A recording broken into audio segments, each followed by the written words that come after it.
রমজান মাস আসার পূর্বেই রাসূল করিম সাল্লাল্লাহু আলাইহি সাল্লাম 2 মাস যাবত যে অপেক্ষা করতেন, এটাকে বলা হয় কাউন্টডাউন, সময় গণনা। যারা পৃথিবীব্যাপী যে সমস্ত উন্মাদনা সৃষ্টি হয়, যেগুলোর মাধ্যমে, যেরকম বিশ্বকাপ, বলে ফুটবল বিশ্বকাপ আসলে সারা পৃথিবীব্যাপী একটা উন্মাদনা তৈরি হয়। বলে বিশ্বকাপের আর মাত্র 100 দিন বাকি আছে, তাও আবার 100 দিন। এরপরে আর 30 দিন বাকি আছে, 15 দিন বাকি আছে, 10 দিন বাকি আছে। মানুষের মধ্যে একটা উন্মাদনা তৈরি হয়, এটাকে বলা হয় সময় গণনা। আল্লাহ রাসূল সাল্লাল্লাহু আলাইহি ওয়াসাল্লাম রমজান আসার 7 দিন পূর্বে থেকেই সময় গণনা করতেন। রমজান আসার আর মাত্র 60 দিন বাকি আছে, আর দোয়া করতেন, আল্লাহুম্মা বারিক লানা ফি রাজাব ওয়া শাবান ওয়া বাল্লিগনা রমাদান। সেই রমজানের জন্য অপেক্ষা করতেন কেন? এটার তাৎপর্য, এই যে সময় গণনা করে করে করতেন, তাৎপর্যটা কি ছিল? আর মাত্র এতটুকু বাকি আছে রমজান পাওয়ার আশায় কেন?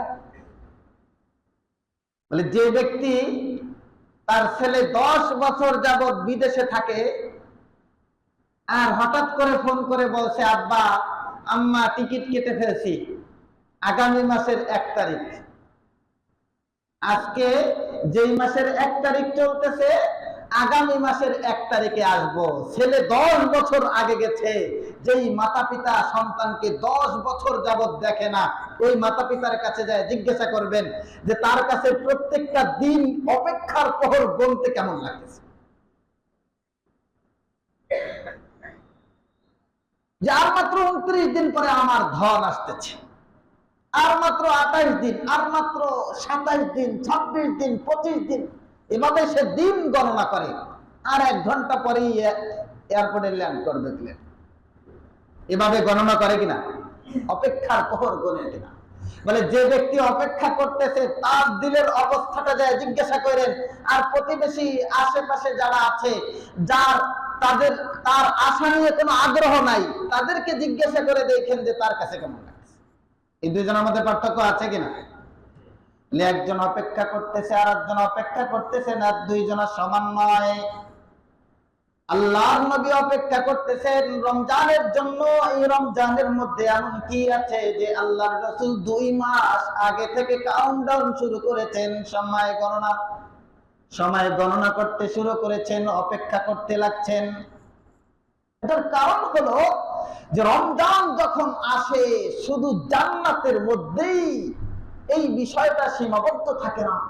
বলে রমজান আসার পরে জান্নাতের মধ্যে এমন এক শান্তির বাতাস, এই বাতাসের ঢেউ ঢেউ তরঙ্গমালা এতটা উত্তম তরঙ্গ রূপ ধারণ করে যে বাতাসটা এত বেশি প্রবাহিত হয়, জান্নাতের দরজাগুলো টাস টাস করে খুলে যায়। সুবহানাল্লাহ। জান্নাতের দরজাগুলো যখন টাস টাস করে খুলে যায়, জান্নাতের মধ্যেই বাতাসগুলো শুধু জান্নাতের মধ্যেই সীমাবদ্ধ থাকে না, এই বাতাসগুলো আসমান ভেদ করে জমিনের মধ্যেও প্রবাহিত হয়। বলে আমরা তো এটা টের পাই না। এই বাতাসটা যে আমাদের গায়ে লাগতেছে, এটা আমরা কি পাই না, অনেক সময় টের পাই না। গত জুমার দিন ভূমিকম্প হয়েছে না? সবাই কি টের পাইছে? সবাই তো পায় না, ভূমিকম্প তো হয়েছে। বলে জান্নাতের বাতাসটাও আমাদের উপর থেকে যে বয়ে যায়, এটা আমরা সবাই টের পাই না, কিন্তু এটা পরিবেশের কারণে বুঝতে হয়। অন্য সময় মসজিদ ভরে না, এই সময় মসজিদে মানুষ ধরে না। কারণ হলো এইটাই, জান্নাতের মধ্যে যে শান্তির বাতাসের উত্তাল ঢেউ খেলতেছে, ওই ঢেউ জমিনে আসার কারণে, জমিনের মধ্যে এই শান্তির বাতাস প্রবাহিত হওয়ার কারণে মানুষের মধ্যেও জান্নাতে যাওয়ার একটা আগ্রহ পয়দা হয়। ওই আমলগুলো মানুষের মধ্যে তৈরি হয়। সুবহানাল্লাহ। বলে যেখানে শুধু শান্তি আর শান্তি, ওই শান্তির পরিবেশটা যেই জায়গায় থাকে ওই জায়গায় যখন অশান্তির কেউ আসতে চায় তার কোনো জায়গা হয় না। যেই জায়গায় সবাই সবকিছু শান্তি, সবকিছু সুশৃঙ্খল, ওই জায়গায় উশৃঙ্খল কেউ চান্স পায় না। মানে পুরো জান্নাতের মধ্যে, পুরো দুনিয়াতে যে সময় জান্নাতের ঢেউ খেলতেছে, শান্তির বাতাস প্রবাহিত হইতেছে, ওই জায়গায় জাহান্নামের অশান্তির বাতাস যেন না আসে। জান্নাতের শান্তির বাতাসের পাওয়ারে জাহান্নামের সমস্ত দরজাগুলো বন্ধ হয়ে যায়, সব দরজা। তো এই রমজানের মধ্যে আমরা আছি। আল্লাহ রাব্বুল আলামিন এই রমজানের মধ্যে আমাদেরকে রাখছেন, এই রমজান যেন অবহেলায় না কাটাই। একেবারে শেষ পর্যায়ে চলে এসেছি আমরা প্রায়। বলে মানুষের জীবনের তিনটা ভাগ। বলে একটা সময় থাকে একেবারে শৈশব থেকে যৌবন পর্যন্ত, বিবাহের আগ পর। এরপরে আর একটা থাকে মানুষ উপার্জনের সক্ষম, এই সময়টা থাকে। বলে 20 থেকে নিয়ে 40, এরপরে বার্ধক্যের জীবন, বলে 40 থেকে নিয়ে 60। মানুষের জীবনের যেরকম, তো রমজানের মধ্যেও তিনটা। আউয়ালুহু রাহমাতুন ওয়া আওসাতুহু মাগফিরাতুন ওয়া আখিরুহু ইতকুম মিনান নার। বলে প্রথম 10 দিন রহমত মাগফিরাত নাজাত, বলে দ্বিতীয় 10 দিন রহমত মাগফিরাত নাজাত, তৃতীয় 10 দিন সব সময় রহমত মাগফিরাত নাজাত হয়। বিশেষ করে শেষ দশকের মধ্যে আল্লাহ তাআলা কিছু বিশেষত্ব রেখেছেন, এটা স্বাভাবিক। দুনিয়াতে এরকম অনেক নজির পাওয়া যায়, অনেক নজির পাওয়া যায়। অনেক সময় অনেক মালিক, গার্মেন্টসের মালিকরা তার পিতামাতার জন্য কিছু সদকা করে, তো রমজান মাসে এই সদকাগুলো করে। তো রমজান মাসে স্বাভাবিক ভিক্ষুকরা সকালবেলা একটু মেহনত করে, বিকাল বেলা ইফতারের আগ মুহূর্তে তারা যার যার রোজা রাখে, যেহেতু ইফতারের জন্য নিজ নিজ গন্তব্যে চলে যায়। তো সব আশেপাশের মসজিদগুলোতে এলান করে দিয়েছে যে অমুক গার্মেন্টস সেক্টরের মালিক আগামী 27 রমজান অমুক জায়গায় এরকমের তিনি তার মাতা পিতার নামে সবাইকে দান করবেন, মাতা পিতার জন্য দান করবেন। তো সমস্ত ভিক্ষুক আইসা লাইন ধরে দিছে। দেখতে তো দেখা যাচ্ছে অনেক 10 ট্রাক নিয়ে আসছে, বলে এক একজনের 10 কেজি করে দিচ্ছে, 5 কেজি চাল ইত্যাদি ইত্যাদি একটা প্যাকেজ করে করে দিছে। বলে এক এক জায়গায় দেওয়ার জন্য 5 কেজি চালের একটা বালতি, 2 কেজি ছোলার একটা বালতি, এরকম হিসাব করে করে দিচ্ছে। বলে এরপরে দিতে দিতে দিতে দিতে দিতে দিতে দেখতেছে লাইন তো প্রায় অর্ধেক হয়ে গেছে, কিন্তু ট্রাক এখনো একটা শেষ হয়েছে মাত্র। কয়টা?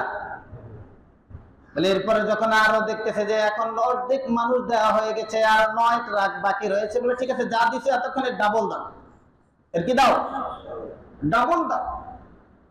বলে এরপরে ডাবল দিতে দিতে দেখতেছে আরে আব্বা আম্মার জন্য যেটা দান করার জন্য একবার ক্রয় করেছি, একবার এটা নির্ধারণ করে ফেলেছি, এটা আবার ফেরত নেব না।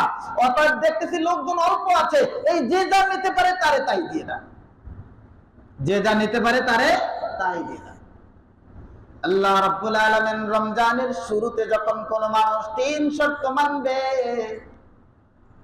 সওয়াবের নিয়তে, আল্লাহর সন্তুষ্টির নিয়তে সারাদিন খাওয়া পান করা এবং স্ত্রী সহবাস থেকে বিরত থেকে যখন শর্ত মেনে রোজা রাখবে, আল্লাহ রাব্বুল আলামিন শর্তের মধ্যে থাকার কারণে টাইম মতো যেরকম ভিক্ষুক আসছে সে টাইম মতো যেটা পাওয়ার সেটা পেয়েছে। বলে শুরু থেকে যারা সেদিন থেকে তাদের উপরে আল্লাহ তাআলার রহমত নাজিল হতে থাকে। বলে এরপরেও যারা আল্লাহ রাব্বুল আলামিনের উপরে অবিচল থাকে, রমজানের রোজায় অব্যাহত থাকে, রমজানের রোজা রাখতে থাকে, ধারাবাহিকভাবে চলতে থাকে, আল্লাহ রাব্বুল আলামিন তাকে ক্ষমা করে দেন। বলে এর জন্য আরো ডাবল দিয়া দেন, রহমত নাজিল করেন, ক্ষমাও দিয়ে দেন। বলে এরপরে দেখতেছেন যে শেষ সময় আল্লাহ রাব্বুল আলামিন তার বান্দাদেরকে কিভাবে মাফ করবেন বাহানা খুঁজতে থাকেন, বাহানা খুঁজতে থাকেন যে আমি আমার বান্দাদেরকে মাফ করব, তো কিভাবে মাফটা নেবে। আল্লাহ রাব্বুল আলামিন এই জন্য মাফ করার জন্য অনেক বাহানা খুঁজেন। আল্লাহর রাসূল বলেন মান ইতাকাফা ইয়াওমান লিবতিগাই ওয়াজহিল্লাহি তাআলা বা'দাল্লাহু বাইনাহু ওয়া বাইনান নারি সালাতা সানাদিক। যে আল্লাহ তাআলা মাফ করার জন্য, জাহান্নাম থেকে তাকে দূরে রাখার জন্য অনেক বাহানা খুঁজেন, এই জন্য দিয়েছেন ইতিকাফ।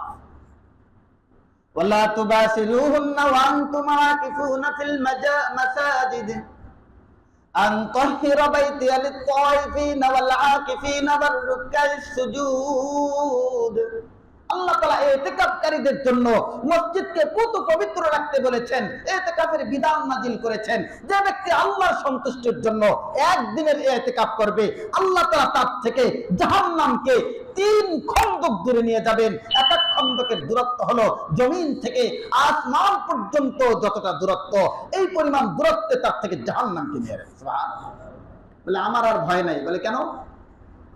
এই যে বিভিন্ন জায়গায় মিসাইল পড়তেছে, তো আমাদের অনেক রিলেটিভ আছে, তাদেরকে ফোন করছি যে কোথায় আছো তোমরা?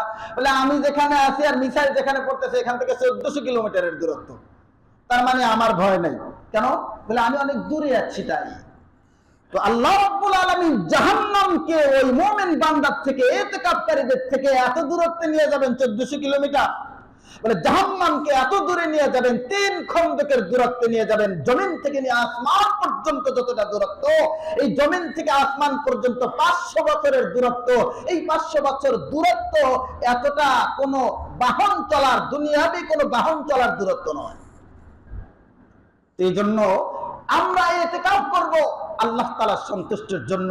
লাভ আমার থেকে জাহান্নাম দূরে সরে যাবে। তো আল্লাহ রাব্বুল আলামিন বান্দাদেরকে দিবেন, কেমনে দিবেন? বাহানা খুঁজতেছেন, তো ইতিকাফ দিবেন।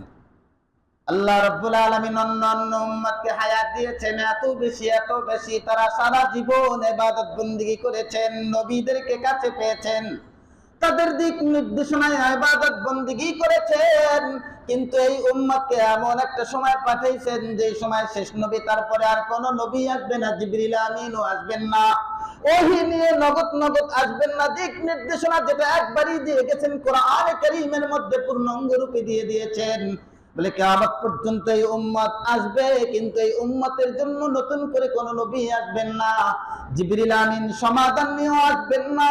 এই উম্মতের হায়াত হবে অল্প, এই অল্প হায়াতের মধ্যে এই উম্মত যেন 1000 বছর হায়াত পাওয়া উম্মতকে টপকে যেতে পারে, অন্য উম্মতকে যেন টপকে তাদের থেকে অগ্রগতি উন্নতি করতে পারে। এই জন্য আল্লাহ রাব্বুল আলামিন এই উম্মতকে সুযোগ দিয়েছেন। আল্লাহ তাআলা বলেন লাইলাতুল কদরি খায়রুম মিন আলফি শাহর।